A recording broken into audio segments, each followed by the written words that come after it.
Assalamualaikum warahmatullahi wabarakatuh. Saya Rasya Ditya Muhammad M, jurusan PBSI kelas 1B.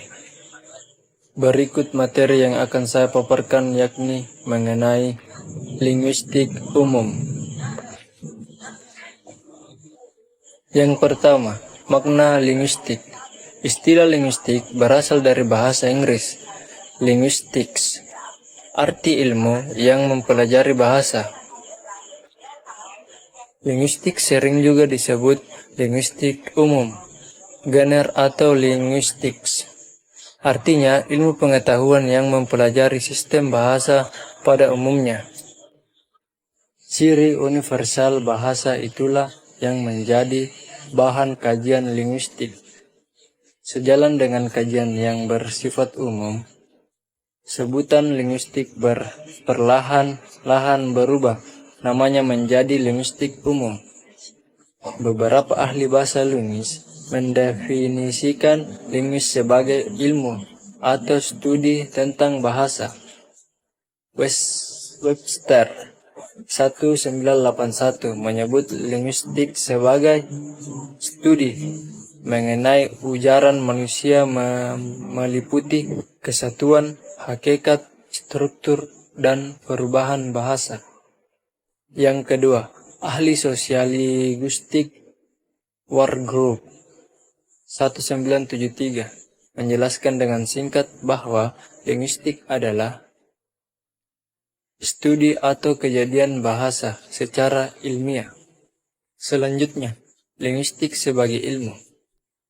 Untuk mengembangkan sebuah pengetahuan menjadi ilmu pengetahuan, maka ketiga syarat tentang ilmu observasi pengetahuan, kajian, eksperimen, percobaan atau pengalaman harus terpenuhi. Linguistik dapat dikategorikan sebagai ilmu pengetahuan karena memiliki syarat-syarat sebagai ilmu. Ferdinand de Saussure 1857 sampai 1913 Masehi, seorang linguis asal Swiss yang dinobatkan sebagai bapak pelopor linguistik modern, membuat rumusan esensial tentang bahasa. Menurutnya, bahasa dapat dipilih menjadi 3 pilar, yaitu 1. Legage, bahasa pada umumnya seperti manusia memiliki bahasa. 2. Legue, bahasa tentu sebuah sistem tentang bahasa, misalnya bahasa Jawa, bahasa Indonesia. 3. Parole, ujuran tuturan. Ketiga, tujuan studi bahasa. Uhlenbeck 1982 menjelaskan tujuan dan manfaat studi bahasa. Pokok tujuan studi bahasa adalah untuk memperoleh pengertian yang selengkapnya tentang gejala bahasa secara umum. Penyelidikan bahasa selalu berarti kajian pakaian bahasa dalam suatu masyarakat tertentu. Tujuan para linguis adalah untuk mempelajari selengkap mungkin tentang segala sesuatu yang sistematis dalam pemakaian bahasa. Pada umumnya, tujuan studi bahasa dapat dipilih menjadi 4 macam, yaitu tujuan praktis, mempelajari bahasa dengan maksud praktis, misalnya agar dapat menggunakan bahasa yang dipelajari itu untuk berkomunikasi secara baik, benar dan lancar. 2. Tujuan estetik, mempelajari bahasa dengan tujuan-tujuan yang lebih tinggi dari sekedar menggunakan bahasa dalam percakapan. 3. Tujuan filologis, mempelajari bahasa dengan maksud mengungkapkan hal-hal atau nilai-nilai bahasa dari segi kebudayaan masa lampau. 4. Tujuan linguistics, mempelajari bahasa sebagai objek kajian ilmiah. Selanjutnya, pembidangan linguistik. Krida Laksana membagi cabang-cabang linguistik dalam bentuk skema berikut ini. 1. Mikrolinguistik. 2. Makrolinguistik. Keduanya memiliki sejumlah cabang kajian yang menjadi dasar studi linguistik awal. Cabang-cabang itu diartikan adalah fonologi, morfologi, sintaksis, sematik, dan teori wacana. Selanjutnya, linguistik dan ilmu-ilmu lain.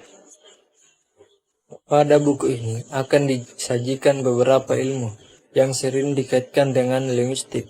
Di antara lainnya ialah 1. Arkeologi, 2. Histori, 3. Fisiologi, 4. Psikologi, 5. Sosiologi.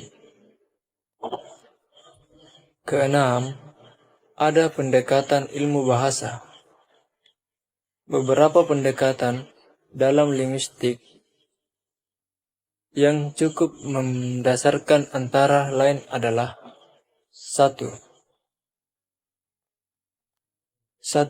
Sinkronis dan diakronis. Sinkronis adalah telah dua bahasa atau lebih dalam waktu periode yang bersamaan. Sedangkan diakronis adalah kajian dua bahasa atau lebih dalam waktu yang berbeda. Artinya, telahannya justru didasarkan pada perkembangan waktu yang sudah berbeda. 2. Preskriptif dan deskriptif. Pendekatan preskriptif sering disebut juga normatif.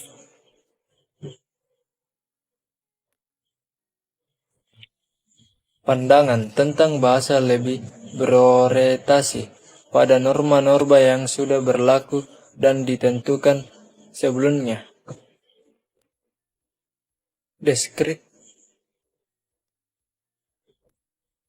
Deskriptif adalah pendekatan terhadap bahasa secara objektif. Kajian difokuskan pada penggambaran nyata terhadap gejala kebahasaan yang terjadi di lapangan. 3. Komparatif dan histori komparatif. Komparatif artinya perbandingan. Pada perkembangannya, komparatif identik dengan sifat kajian sinkronis yang telah diuraikan sebelumnya. Sementara historis komparatif identik dengan sifat diakronis. Berbagai metode dan teknik yang terus-menerus berkembang dengan kajian linguistik tersebut dapat dimanfaatkan para ahli dan siapapun yang merasa tertarik menggeluti linguistik. Berbagai metode ilmiah akan kehilangan manfaatnya apabila tidak digunakan untuk kepentingan penelaahan bahasa. Sekian paparan saya terkait linguistik umum. Lebih dan kurangnya mohon dimaafkan. Assalamualaikum warahmatullahi wabarakatuh.